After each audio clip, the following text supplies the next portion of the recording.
What is up, boys, and welcome back to the updated podcast. As usual, I'm your host, Craig, and it's been 2 weeks.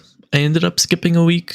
I kind of procrastinated. Things got a little whack. My sleep schedule mainly got a little put out of whack, and I was waking up way too late to really do much of anything. And then I was going to record the podcast over the weekend and kind of do last week's episode probably on like Sunday or something, but that didn't end up happening for reasons I will get to later. However, I will say I will open up with that I am thinking of changing the release date of the podcast to Sundays. I think it would be much easier on my schedule as I can record the night before on Saturday night. And either that or Mondays, because I also have Sunday night off. So I'm thinking of doing one of the two. I definitely want to get Michaela on the next episode. So be on the lookout for her next episode. I think I am going to do it'll be kind of like a quote unquote bonus episode because I'll be changing the schedule to either Sundays or Mondays. We'll kind of see how that works. I definitely don't have much this week, honestly. It's been a pretty dry 2 weeks in terms of news. However, I have a few other things that I wanted to talk about and kind of get off my chest in terms of opinions and stuff like that. So let's get rid of the news first. First up, we have Sony announced that they plan to acquire Bungie. Bungie as in the original makers of Halo and the current creators of Destiny. Now, it's kind of funny because it's definitely not. It doesn't seem like an exclusivity thing because they have stated that they plan on keeping their games multi-platform. So it definitely kind of seems like the same kind of deal with Activision, only hopefully better. Because, little Bobby was like, give me your golden Destiny nipples, and kind of sucked on them for the milkies a bit. As you guys probably know, a few years ago, Bungie separated from Activision because of because of Activision things, naturally. And so now they're going with Sony, and it definitely seems more of a funding thing than like a games thing for PlayStation. So it kind of seems like this is a deal more geared towards helping Bungie create better things, which is good. I mean, it's a good thing. Not only can, we make things like Destiny better, but I could also see in the future a new first-person shooter lineup coming along and, putting out some good games, because Bungie, they're good developers. They know what they're doing. I mean, Destiny was a little bit rough in terms of like Destiny 2, but overall, I think it's a good thing, and hopefully within the next few years, we kind of see the fruition of whatever's going on there. Next up, we have Hyperscape. I don't know how many of you guys know what Hyperscape is, but it's like a really fast-paced battle royale by Ubisoft. It's like super like high tech and like cyberpunk-esque. It's shutting down. It's been out for, I want to say like a year and a half now, maybe 2 years. It never really caught traction at all. I mean, I tried it for a bit. It was fun for a bit, but eventually it kind of just became this. Almost like how I feel about Fortnite most of the time. Like everyone just gets too good because it's only the people who absolutely love the game and don't get off of it that play it. It's officially shutting down. I'm assuming they just didn't have enough players or money coming in to really validate keeping it up anymore. I don't think anyone's really going to miss it for the most part. That's an easy one. Next up, we have a little bit of functionality news. which is that soon enough, Microsoft and Xbox in general is going to allow you to customize the share button on the Series X and S. I mean, this is very minuscule and like, oh, who cares? But I mean, it's a good thing because I can see you being able to remap like every button on the controllers, which is great because, you know, now you could have this button open up an app or game or search something or send a message or just open the guide.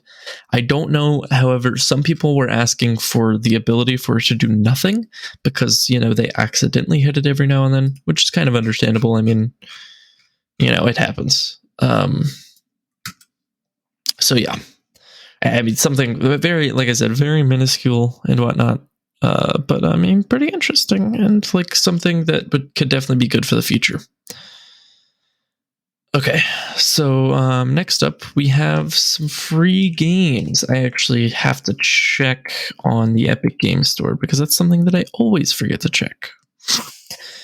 Nothing really too exciting in terms of free games this month. I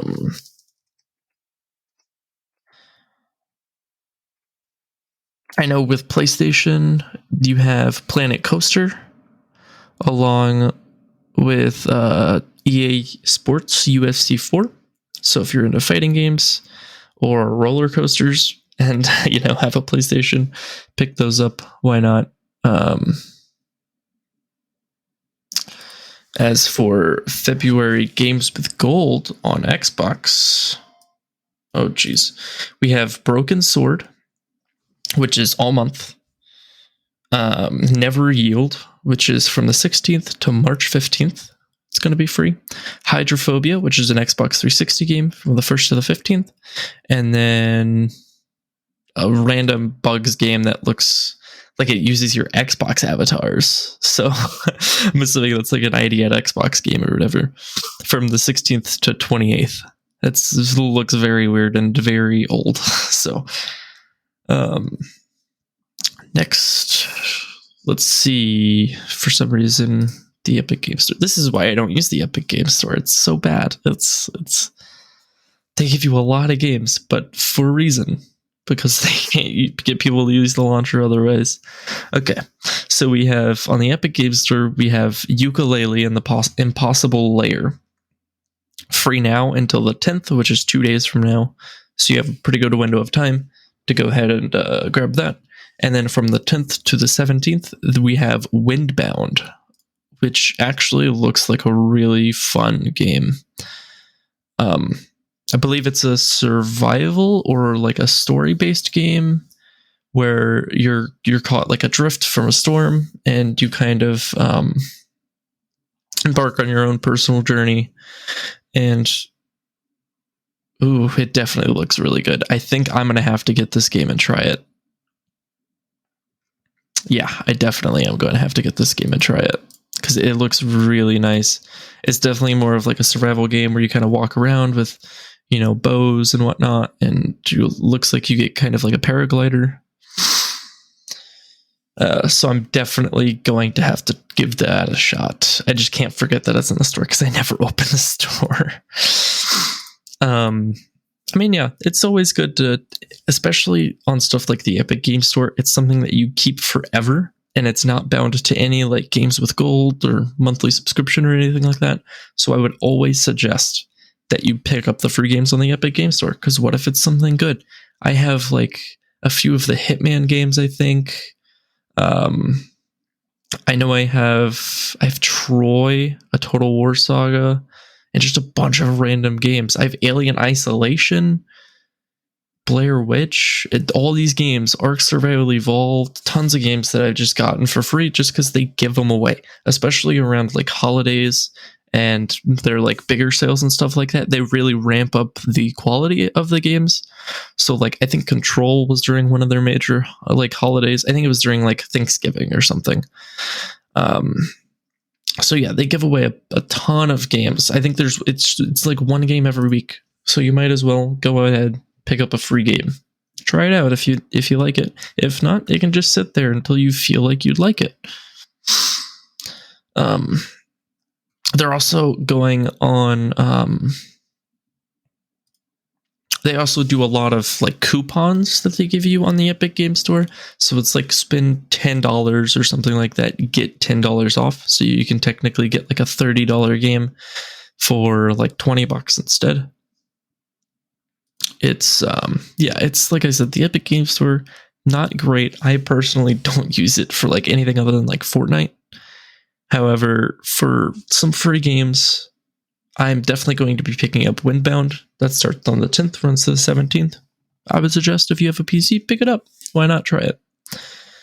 I think that's just about it for the news this week. I mean, there's not really much else going on. I can't really think of anything else. Oh, I just whacked my mic. Okay, don't mind me. So next up, we have a bunch of games that have come out recently and that I've gotten, and I wanted to give you my opinions. So first up, I know last episode on the podcast, I completely forgot to mention Rainbow Six Extraction, like entirely. So Rainbow Six Extraction, it came out on January 20th, and honestly, I really like the game. It's a great game so far, and it seems like they plan on updating it well and often. However, I can't really justify $40 right now. If you have something like Ubisoft Plus that allows you to play like basically every Ubisoft game like I do, it's great. It's a great game. It's well worth the $15 that you pay per month. Because, I play things like I'm playing through Far Cry 6 right now. I play Far Cry 5 every now and then. I have some of the Assassin's Creed's game downloaded that I need to play through. Something like that. It's great. Great game. Fun game. I've already put, I think, close to 30 hours in game. Most of that was within the first week of it coming out because I was playing it a lot. And now I even have Zach from the first episode of the podcast. He enjoys the game. He also bought Ubisoft Plus to get it, or he just bought the game outright. I can't remember which one. He enjoys the game, at least right now. He says, from his mouth, it's kind of just a chill solo game for him to pick up and kind of chill out on. Me and him did Maelstrom Protocol the other week and got up to Plat. So, I mean, yeah. It's definitely a pretty good game. Zofia as an operator comes out sometime probably within the next month, I'm assuming. They're kind of doing like a mid-season thing, I think, to drop her. And then every 3 months, I think they're going to be either dropping a new operator or a new enemy type, which, we're getting Zofia next. And then the new enemy type is going to be revealed probably within the next 3 months. And then we'll get it probably in about 5. Actually, no, probably more than 5. 4 or 5. So, it definitely seems like they plan on updating a lot. I really hope with that they also bring new maps, because with the assignments that they have and things like Maelstrom Protocol, which both rotate out every week and kind of give you a new randomized feel to things, and something like Maelstrom Protocol is pretty fun, when you play it for the first time every week, at least, because it's all new. Every subzone has a different modifier and things like that. And you get something fresh every week. However, I would definitely like to see new maps as well. I'm not sure how well they could tie them into the story, and the maps are kind of on the larger side, so I'm not sure how often they could get out a new map. However, I could definitely see them kind of putting out one area at least every 5 or 6 months probably. So like each area has 3 different subzones, and then there's like 4 different areas in a map, like New York, or no, there's 3 different areas in a map. So like New York has 3 different areas, San Francisco has 3 different areas, Alaska has 3 different areas, and then Truth or Consequences. I think Truth or Consequences actually has 4 areas, if I'm not mistaken. So I definitely hope they plan on bringing new maps. However, with new operators, new enemy types, I think the game will stay fresh, at least for a little while. And I also have heard reports of the game kind of being a little stuttery on last-gen consoles. So beware of that if you have something like an Xbox One or a PlayStation 4. However, on PC myself, I have had next to no issues. I have had my mouse disappear one time to where I just had to restart the game, which takes like 2 seconds. And then I have had my game crash once. I have had no stuttering issues. Other than that one crash, no crashes. And the game's just been a good experience overall. Very different from the classic 2020 like Siege experience. 2020 Siege was a mess. And for some reason, yeah, it's better. It definitely feels like something they didn't necessarily copy paste a lot from, considering the bugs didn't really translate. I haven't even really had hit registration issues other than I think 1 or 2 times where I unloaded an entire mag into something and I got no hits. But other than that, I mean, the game's been running great, working great, feeling great for me. So it's definitely a game I'd recommend. Again, not sure if it's worth the $40 price point. I would probably look for a sale that brings it down to $30 or hopefully even less than that. Another thing I will say is the cosmetics in that game are great. And I feel like they are fairly priced. Because like a bundle for one of like the highest tiers of skins is 900 Rainbow Six credits, which is roughly equated to $9, which I feel like is fair. It's not something that's like price gouging, basically, like something on Valorant, let's say. The skins on there can get upwards of $50 for one thing. So it's nothing like that. And the skins are actually really good. There's some like lava-esque skins where it kind of looks like some of the operators are dripping in lava, like Doc and Rook. There's a bunch of just different random wacky ones. There's one with it where they make Pulse look like a rat. That one's really funny. So yeah, like I said, not sure if it's worth $40. You could kind of justify that price on your own. I have put in over a day in the game. And I mean, I could personally justify the $40 in like in the long run, at least. If I keep playing the game 24 hours for a $40 game, that's quite a bit. I kind of that's just kind of how I price my games, or kind of gauge whether or not a game is worth it. Kind of how long I play it, and kind of have fun with it. So yeah, moving on to the next game. Pokemon Legends Arceus?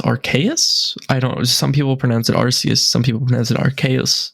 I've always pronounced it Arceus just because it kind of seems right, sounds right, but I'm probably wrong, knowing me. I'm retarded.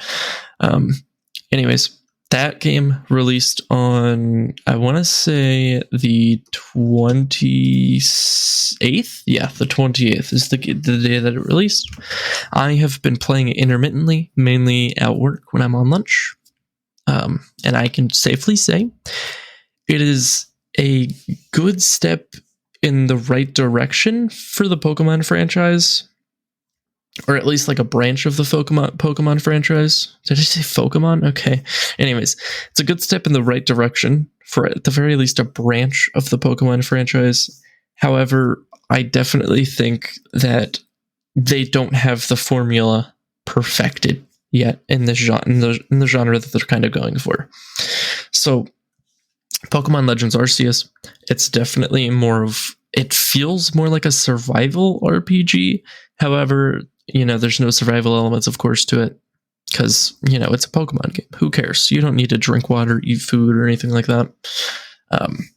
But there are, like, open areas in the world where you travel to, almost like Monster Hunter, and you can hide in the tall grass from Pokemon and kind of catch them on guard with a Pokeball to catch them without even battling them.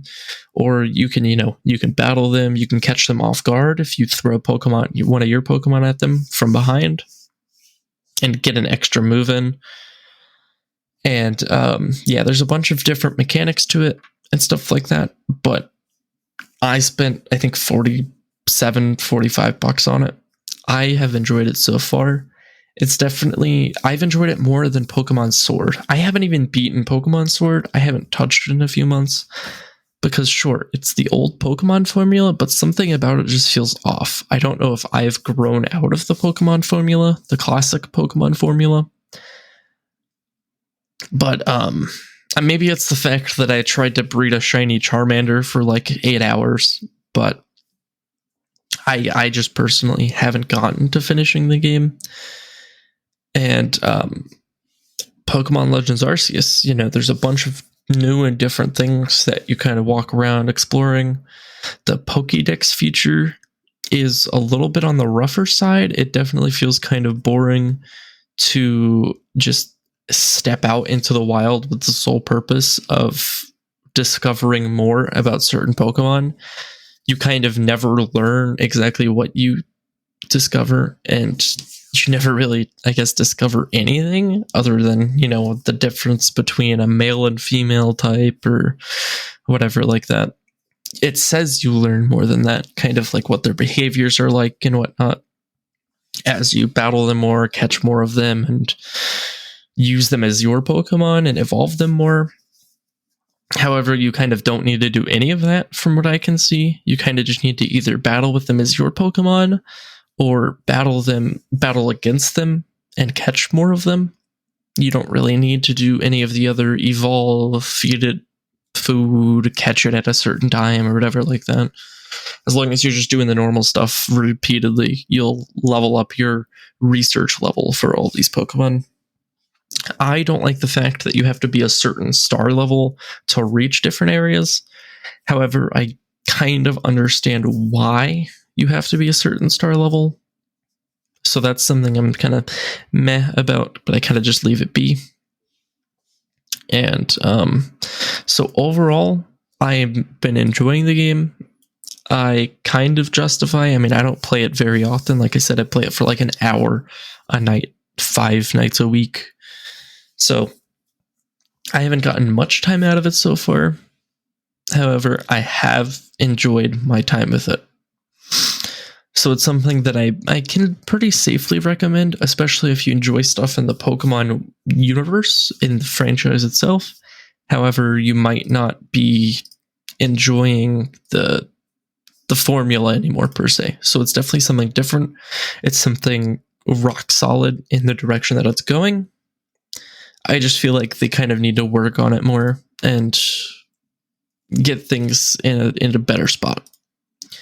I'm not sure exactly what that is, but I definitely do know that some parts need to be refined, especially the all-new battling system. There is a completely new battle system where you can actually move multiple times in a row if your Pokemon is fast enough. And then you can use your moves if your Pokemon has mastered your certain moves. It can use them in different ways. So it can use them in a stronger version of the move, or it can use it in the faster version of the move. And that will kind of affect the way the battle goes by doing more damage, or maybe letting you move a second time. And then keep in mind the other Pokemon can also move multiple times against you if they're faster than you. So you can do a strong move and it'll tell you that you'll still have one move between you guys, but then they use a faster move, so they move twice on kind of a whim, you know? So I definitely feel like some parts and aspects of the game can be mastered more and kind of refined. However, I like the way the game is going, and I can pretty much safely recommend getting this game. I can justify myself buying the game, and I feel like most people can justify themselves buying the game. Definitely one that I feel is a solid purchase. And last but not least, I wanted Michaela on for this, mainly because of what I'll go over later. But she said not today, and I kind of have to record the episode today to get it to you guys tomorrow. So I'm just doing it myself. And next is Dying Light 2, Stay Human. So Michaela bought this game. It came out on the 4th. I think Michaela bought it on the 5th, and I bought it night of the 6th, I think, if I'm not mistaken. Yeah. So it's basically, I don't know if you know what Dying Light is, but it's a zombie game set in, its own universe, of course, and there's a lot of parkour elements to it. So think of it like Mirror's Edge almost meets a Walking Dead type open world zombie game, because there are a lot of zombies in that game, and then you can start chases with the zombies and kind of run from them and parkour away from them. And let me tell you, I literally spent, in the first 48 hours of this game, of owning this game, I have, let me double check. Yeah, in the first 48 hours of this game, of owning this game, I have 17 hours, half of which was spent with Michaela just running around. Literally, that's all we did. All we did is run around, loot stuff, kill random zombies, start random chases, go into random areas, find a bunch of the inhibitors to level up in the open world area. We didn't even progress the story, nearly at all in those 8 hours, in the 7-8 hours that we played in one night. It was crazy, and it was a lot of fun. We kind of spent a lot of time just honing our combat skills. I think we had a moment where we were fighting some bandits, and we were both just doing parkour moves constantly. I was not double jumping, but I was using obstacles to boost myself in the air to fall down and kick people in the head to stun them, and then we were chain stunning them, going back and forth, and it was really funny. So yeah, the combat in that game it's a lot of different moves and kind of keybinds to master, but it is a lot of fun. Just running around, looting random stuff is tons of fun. And you can spend so much time just doing random stuff. And then the first area that you're in is kind of small, and you kind of have to choose throughout the entire game, actually, not just the first area. You kind of have to choose who you want to side with. There are 2 factions in the game. And throughout the game, you'll choose who you want to side with, and that'll give you kind of bonuses in different areas. Siding with the survivors, or whatever they're called, you kind of get more parkour aspects placed around your world in the areas that they control. And then if you side with the peacekeepers, or the overall kind of commanding force of the game, they kind of try to take over everything and quote unquote protect people. They give you more traps and kind of offensive things to use throughout their areas. And so yeah, the game's lots of fun, insanely fun. It is a full price $60 game. So if you don't get that much time out of it, of course, it might not be worth it to you. However, like I said, within the first 48 hours of owning this game, I put 17 and a half hours in. This game is insane, and I don't even think I'm definitely not halfway through the story or anything like that. And me and Michaela have plans to run through and just do the same thing that we did with the first area, and just run around, find the inhibitors, kind of loot everything up, farm some loot, and yeah. So that game is lots of fun. I'm sure I'm going to try to get Michaela on the next episode. Shout out, Michaela, if you're listening to this sometime tomorrow or whatever. I want to record it on Saturday night. Hopefully I'm home. I believe I will be home. Hopefully you will be there. Because I have a 4-day weekend this week. And hopefully you'll want to record the podcast with me. So, because yeah, definitely want your opinions on that, your take on that, and maybe even you can talk about the Activision stuff, because for the last 3 weeks, Michaela has been bugging me about being on the podcast to talk about the Activision stuff. So, yeah, hopefully Saturday night, I will record the next episode and put it out either Sunday morning or Sunday evening or Monday evening. We will see. So it'll be kind of like a little bonus episode for you guys. And hopefully there's more news to talk about and whatnot. If not, me and Michaela can kind of just go back and forth about our opinions on things. I know she has quite the opposite, not necessarily the opposite, but quite a different opinion on extraction. So maybe she can go over a little bit on that and her take on that. And yeah, overall, I think that is it for the episode today.